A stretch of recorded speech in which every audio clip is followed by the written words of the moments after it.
Salut les amis, comment ça va? Très bien, bon. Alors aujourd'hui, on va voir les courbes sur Photoshop. Donc je vais vous expliquer comment utiliser ces courbes-là.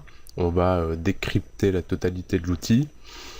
À la fin de ce tuto, logiquement, vous devriez pouvoir apporter vos propres corrections colorimétriques et surtout votre propre ambiance colorimétrique.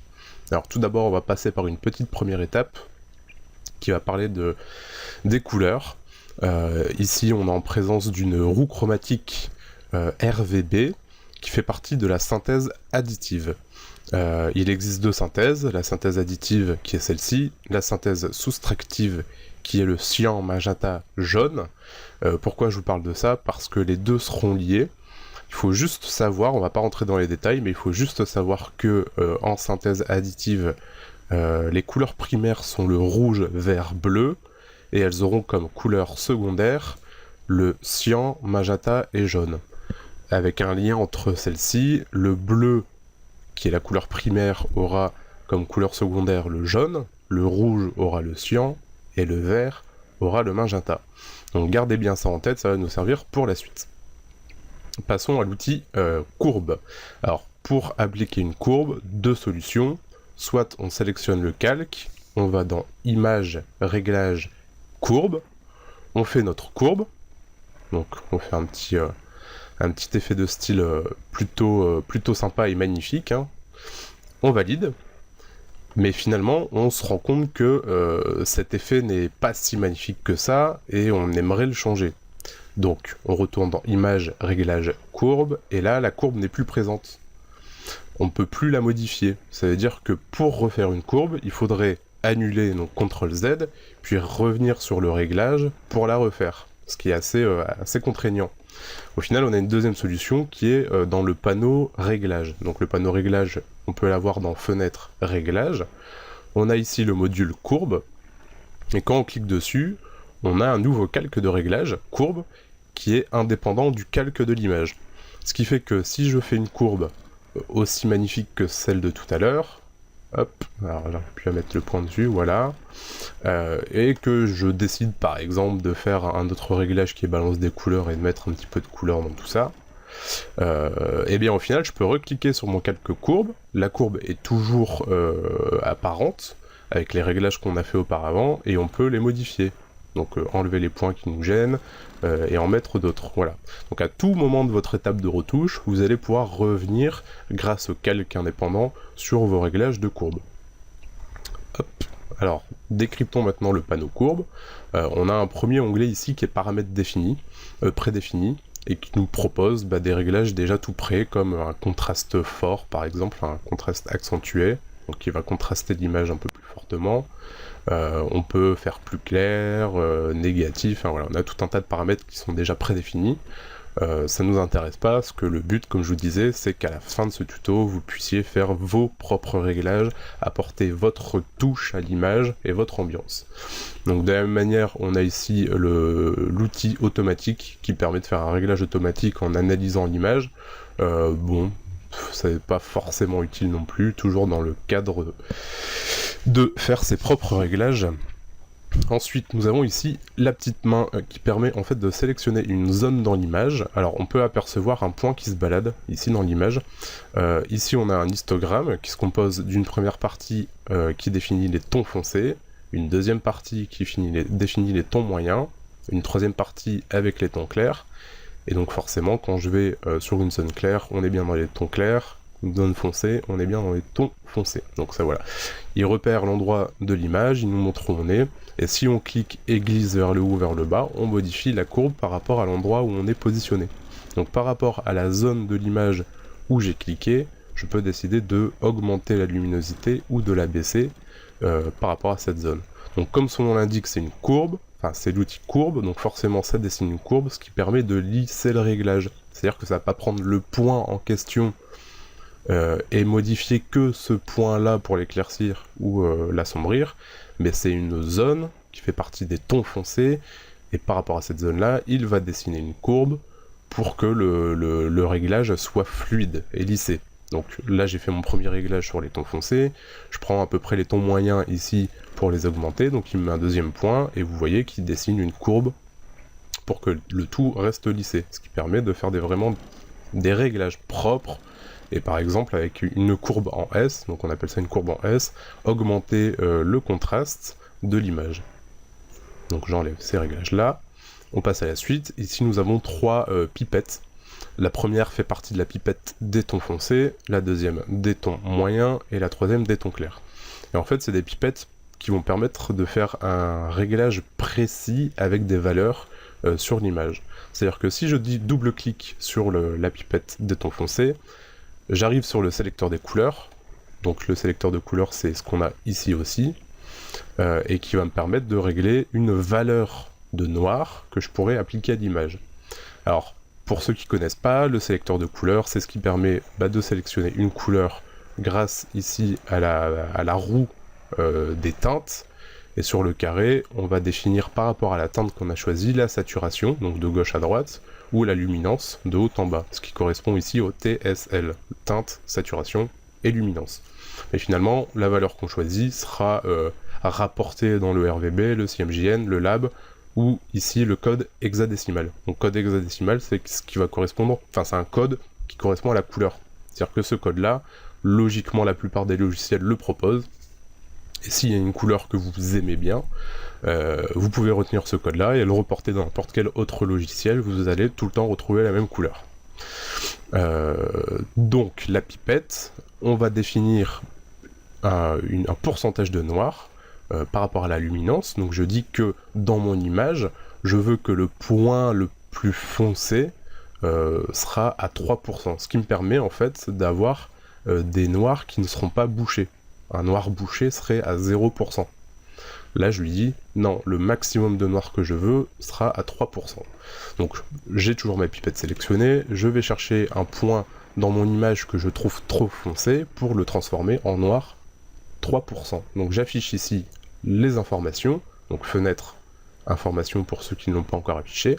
On voit ici des valeurs qui s'affichent en RVB. Donc, à savoir que les valeurs RVB vont de 0 au minimum, donc ce qui correspond au noir, pardon, à 255 niveaux, ce qui va correspondre au blanc. Donc si vous avez ARVB 000, ça s'appelle un noir bouché, et 255, 255, 255, c'est un blanc cramé. Donc on va essayer de repérer une zone de notre image bouchée. Donc je pense que normalement j'en avais une, voilà, ici par exemple. Moi je suis à peu près à... pour l'exemple, pour que ça soit plus clair, à la limite, je vais vous faire un noir à 25%, donc ce qui est pas crédible, hein. Hop, je le valide. Et puis comme ça, sur une zone où j'ai des noirs à 3% à peine, quand je clique dessus, il me les transforme en noir 20%. Donc vous avez vu que tous les noirs de l'image, par rapport à cette zone de référence, sont transformés. Et au même titre, toujours avec les pipettes, pour le blanc, j'ai décidé de le mettre à 97%, donc pas à 100% pour éviter les blancs cramés. Je vais dans une zone de mon image où j'ai des blancs qui sont à peu près cramés, donc là je suis à 254 partout, je clique dessus et il me les descend. Donc pour que ça soit plus visible, on va faire pareil, on va faire un blanc à 80%, donc 20% de moins, je valide. Quand je clique sur ma zone ici, il me diminue les blancs. Donc là, en fait, ce que j'ai fait, c'est complètement décontraster l'image, vu que mes noirs sont largement au-dessus de la valeur de noir et les blancs en dessous. Mais voilà, ça permet en fait de corriger une image. Alors, cet outil-là, au final, s'utilise vraiment plus du tout, je dirais. Le seul cas où il sera vraiment utile, c'est si vous shootez en JPEG. C'est un bon moyen de corriger votre image avec des valeurs précises. Mais comme aujourd'hui on shoot en RAW, et je vous conseille si vous le faites pas de shooter en RAW, d'ailleurs si vous vous demandez pourquoi, faites-le moi savoir par des commentaires aussi bien sur le blog que sur la page Facebook ou sur YouTube, et je pourrais faire un tuto justement sur les différences entre le JPEG et le RAW et pourquoi préférer à tout prix le RAW que le JPEG.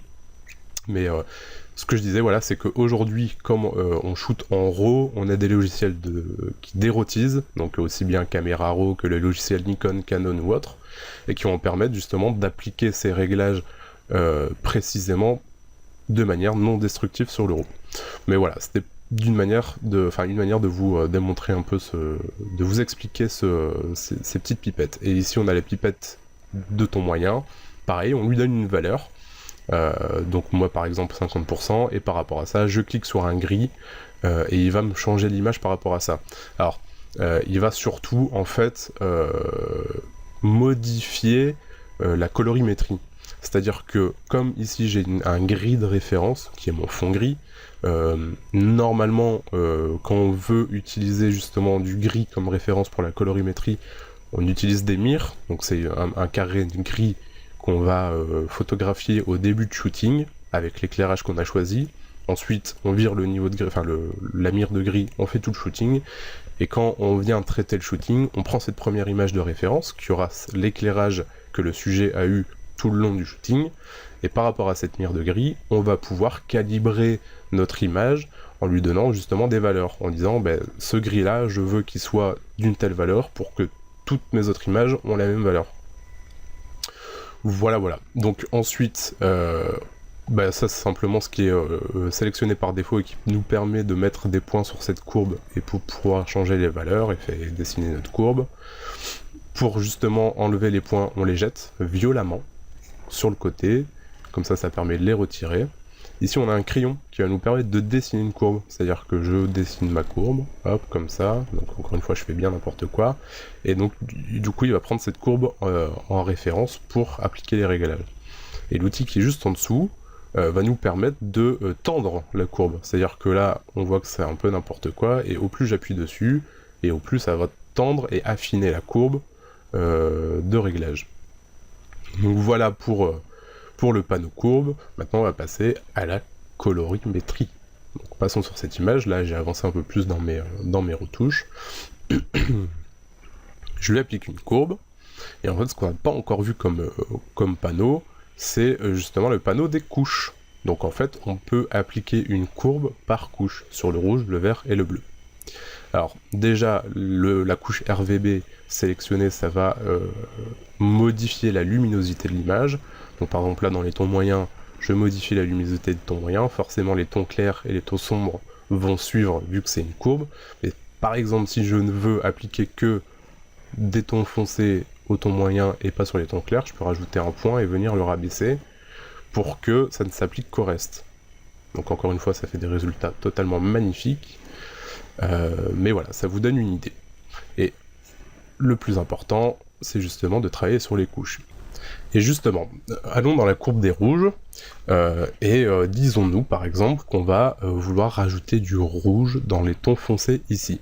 Donc soit je sélectionne directement sur ma courbe une zone dans les tons foncés et je modifie la courbe, ou deuxième solution, toujours cette petite main qui nous permet de choisir une zone dans l'image et de directement influencer sur la courbe. Donc par exemple je rajoute du rouge, on voit qu'il nous crée une courbe, ce qui fait que ça influence quand même sur les tons moyens et les tons clairs. Pour pallier à ça, on rajoute un point et on diminue la courbe pour la recentrer, ce qui fait qu'il n'y aura plus d'impact ici, et qu'à partir de ce point-là, ça va commencer à impacter les tons foncés. Même fonctionnement sur les autres, je décide de rajouter du vert, je mets un point, par exemple dans les tons clairs, je remets un point pour que ça n'a pas d'influence sur les tons foncés, et là j'ai rajouté un peu de vert dans les tons clairs, un petit peu de rouge dans les tons foncés, et voilà, je commence déjà à impacter un peu l'image et changer l'ambiance de l'image. Rappelez-vous, tout à l'heure on parlait de cette roue chromatique qui a pour couleur principale le rouge, vert, bleu, avec ses couleurs secondaires qui est le jaune pour le bleu, le cyan pour le rouge et le magenta pour le vert.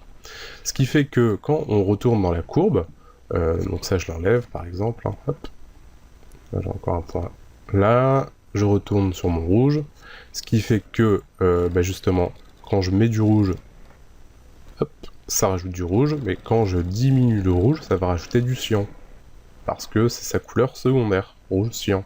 Donc le bleu, on a vu que c'était le jaune. Si je prends donc j'efface le rouge, hop, si je prends le bleu, et que je diminue, ça va rajouter du jaune. Et le vert sera le magenta.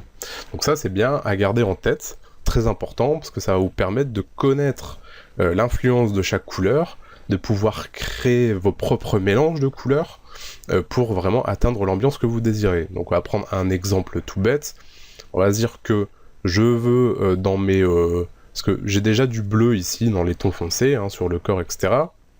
Donc je veux rendre ce bleu plus foncé, voire un peu plus violet, et je veux, dans mes zones claires, du orange. Donc ce que je vais faire, c'est aller sur le bleu, rajouter du bleu dans les tons foncés, donc je le diminue pas mais je l'augmente. Je vais mettre du jaune dans les tons clairs, donc faire une courbe en S. Donc on voit déjà avant-après l'influence que ça a. Et pour avoir du orange dans les tons clairs, il suffit de rajouter du rouge au jaune. Soit du rouge ou soit du magenta, qui sera un peu plus rosé, je dirais. Donc là, je rajoute du rouge, ce qui a peut-être tendance à rendre un peu violet. On va essayer avec le magenta, par exemple. Ouais, c'est pareil, donc on va plutôt prendre le rouge. Hop, donc pour le mélanger au jaune, ce qui va donner un peu de orangé. Et pour augmenter les bleus et les rendre un peu plus violets, déjà, je recentre cette courbe de rouge. Donc si je la diminue, ça va être du cyan, hein. Ça va faire un bleu peut-être un peu plus turquoise. Je la rends neutre dans les zones claires, pour n'influencer que sur dans les zones foncées, pour l'influencer que dans les zones claires, pardon, je me mélange. Et je vais aller dans les verts, pour ajouter dans les tons foncés du magenta, et mélanger au bleu, ça va donner un violet. Voilà. Et là, on a quelque chose de très chaud ici dans les zones claires, un peu plus froid ici dans les zones foncées, et plus foncé, plus violet, quoi. Voilà. Donc, en se posant les bonnes questions de base, en connaissant comment influencent les couleurs entre elles et comment se mélangent, on va directement pouvoir définir par rapport à notre image de base le réglage qu'on veut faire et se dire, bah tiens, dans telle zone je veux telle couleur, dans telle autre zone je veux telle autre couleur, et pouvoir faire nos courbes pour apporter notre ambiance. Donc voilà, le travail sur les courbes est terminé. Maintenant, petit bonus, pour ceux qui veulent aller plus loin, on va voir comment rendre ça encore plus sélectif, parce que ici ça crée des courbes, ça influence quand même d'une manière assez générale sur l'image, on va quand même pouvoir sélectionner nos tons clairs, nos tons foncés, nos tons moyens, mais c'est pas non plus super précis. Et alors pour être beaucoup plus précis, on a justement les masques de fusion. Donc pour ceux qui connaissent pas, un masque de fusion est un masque lié au calque en lui-même, donc je peux très bien avoir un masque de fusion sur un calque de réglage, ou alors sur une image, sur un calque tout bête. Je clique simplement sur cette zone-là qui est masque de fusion pour ajouter un masque de fusion en ayant sélectionné au préalable l'image. Et en fait, à l'intérieur de ce masque de fusion, tout ce qui sera blanc sera visible, tout ce qui sera noir sera invisible. Donc il suffit de prendre une brosse, ici, avec la touche B, et de venir peindre en noir à l'intérieur, et vous voyez que ça fait disparaître l'image. Si je prends du blanc, et que je reviens peindre sur le noir en blanc, et bien on voit que ça fait réapparaître l'image. Donc tout ce qui est noir est invisible, tout ce qui est blanc est visible. Et donc tout ce qui va être gris va être partiellement visible, selon la puissance du gris. Un gris à 50% va faire apparaître l'image qu'à 50%. Et donc pour les courbes, le même combat, on prend du noir, et puis on se dit, par exemple, je ne veux pas que ici il y ait de l'influence, je ne veux pas ce jaune justement qui s'est mis sur mon décor, influence, donc forcément là je le fais très rapidement pour vous montrer. Maintenant il faudrait être beaucoup plus sélectif, venir avec des brosses douces et une opacité faible et commencer à peindre tout doucement ces zones là pour effacer l'effet du calque et puis effacer le jaune que ça produit pour n'avoir que l'impact de la couleur sur le personnage par exemple. Et si on se trompe dans notre calque de réglage, on peut toujours à tout moment réinverser la couleur, donc là j'appuie sur X, pour revenir peindre en blanc et refaire apparaître les zones qu'on avait effacées sans le vouloir. Pour faire apparaître le masque de fusion, il suffit de cliquer sur Alt et clic dessus, et on voit ce qu'on a peint, on voit les zones sur lesquelles on a influencé ou pas. Là par exemple je vois que j'ai laissé un peu de blanc, je peux venir directement peindre dessus pour me dire non, cette zone là je voulais l'effacer. On reclique sur l'image tout simplement, ou sur le calque de réglage pour refaire réapparaître l'image, et continuer, donc on reclique forcément sur le masque de fusion pour continuer à peindre dedans, et continuer notre travail, et puis au fur et à mesure peindre nos zones, et puis venir sélectionner réellement les zones sur lesquelles on veut que ça impacte ou pas. Donc ça c'est une première étape pour être sélectif, sinon une deuxième étape qui serait peut-être beaucoup plus précise, c'est celle-ci. Donc du coup, on efface le masque de fusion, on le supprime, et il est important de ne rien laisser aucun masque de fusion. Enfin, même si vous le laissez, il y aura d'autres techniques, mais là aujourd'hui je vous explique très rapidement celle-ci. En fait, l'idée, ce serait d'avoir vraiment des zones sélectionnées pour se dire je ne veux que mes ombres d'une manière très précise qui seront impactées par la courbe que je viens de faire. Donc je vais sur le calque des couches, et en fait on peut afficher justement séparément les couches, donc le bleu, le vert, le rouge, et on va choisir la couche qui est la plus contrastée. Donc pour ce fait, on va enlever le réglage pour que la couche soit neutre, qu'elle ne soit pas impactée par le réglage, parce que vous avez vu par exemple que cette zone, cette couche bleue qui est assez contrastée, quand la couche est apparente, bah, elle change quand même, parce que forcément elle est impactée elle aussi. Donc je l'enlève, enfin je la masque, je choisis ma couche qui sera la plus contrastée, et qui m'intéresse le plus, donc ça va être celle-ci. Imaginons qu'on utilise cette couche-là, donc cette image-ci, comme masque de fusion. Donc dans cette image, tout ce qui sera blanc sera visible, tout ce qui sera noir sera invisible, tout ce qui sera gris sera partiellement visible. Donc on va pouvoir CTRL-clic dessus pour la sélectionner, qui va faire une sélection de la couche, aller sur notre calque de réglage, le réafficher, cliquer sur le masque de fusion, et en fait quand on clique sur le masque de fusion avec une sélection, il va lui-même remplir en noir et en blanc cette sélection. Donc je clique dessus, et quand je fais Alt-clic sur le masque de fusion, on voit qu'il m'a reproduit l'image de la couche comme masque de fusion, ce qui fait que le masque de fusion ne sera visible que dans les zones blanches ou partiellement grises, enfin ou grises et non partiellement visibles. Sauf que je ne voulais influencer que sur mes zones d'ombre, et que là mes zones d'ombre du masque de fusion sont noires, donc ne laisse pas apparaître le calque de réglage de courbe. Donc ce qui est super simple à faire, c'est de faire un CTRL-I, ce qui va faire un négatif de cette image, et ce qui va mettre du blanc au final dans les tons foncés. Et c'est ce que je voulais. Je voulais que ma courbe n'influence que les tons foncés. Et si on se dit que ce réglage-là est peut-être un peu trop vaste et trop large, on peut venir dans Image, Réglage et Niveau, par exemple, ou Courbe, et appliquer directement au masque de fusion un niveau, et lui dire que mes zones noires seront encore plus noires, en fait finalement contraster encore plus l'image, pour réduire l'écart, et vraiment être beaucoup plus sélectif. Donc là je dis que, enfin là je fais quelque chose de complètement bourrin, mais vous allez voir pourquoi, c'est pour que ça soit beaucoup plus visible, mais vous voyez que là quand je fais avant-après, on voit que toutes ces zones qui sont devenues au final noires sur le masque de fusion ne sont pas impactées, par contre toutes mes zones d'ombre le sont. Et on peut toujours revenir peindre sur ce masque de fusion malgré tout, pour continuer à être encore plus sélectif dessus. Donc voilà, j'espère ne pas vous avoir trop perdu avec ces explications, j'ai essayé d'être un peu rapide aussi parce que c'était pas le but principal du tuto. Au moins ça vous donne quelques clés supplémentaires pour faire un travail encore plus sélectif. Moi mon but maintenant avec mes tutos, ça va être de vous expliquer surtout l'aspect technique des outils. Je ne donne pas de recettes secrètes pour faire par exemple un effet vintage ou autre. Mon but c'est de vous donner les aspects techniques de tous les outils, quelques clés en main pour vraiment vous débrouiller tranquillement avec, et que derrière vous soyez autonome pour faire vos propres réglages, apporter vos propres touches à vous, et c'est pas la touche qui sera la touche de quelqu'un d'autre qui vous a vendu par exemple une courbe déjà faite ou autre. Voilà, j'espère que ça vous a plu.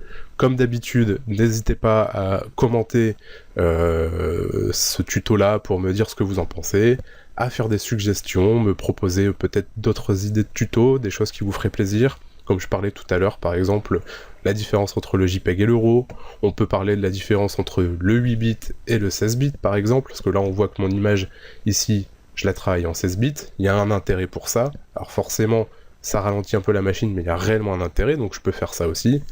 Enfin voilà, faites vos propositions, vos suggestions, n'hésitez pas à aimer la vidéo sur YouTube, n'hésitez pas à aimer ma page Facebook, n'hésitez pas à vous abonner à la newsletter du blog ce qui vous permettra de recevoir toutes les news dès qu'il y aura des nouveaux tutos ou des nouveaux articles.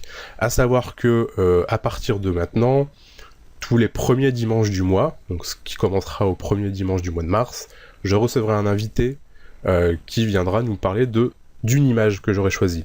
Là, l'invité sera Ben JT, photographie, qui viendra nous parler et décrypter une image. Voilà, je vous dis une bonne journée à vous et à bientôt.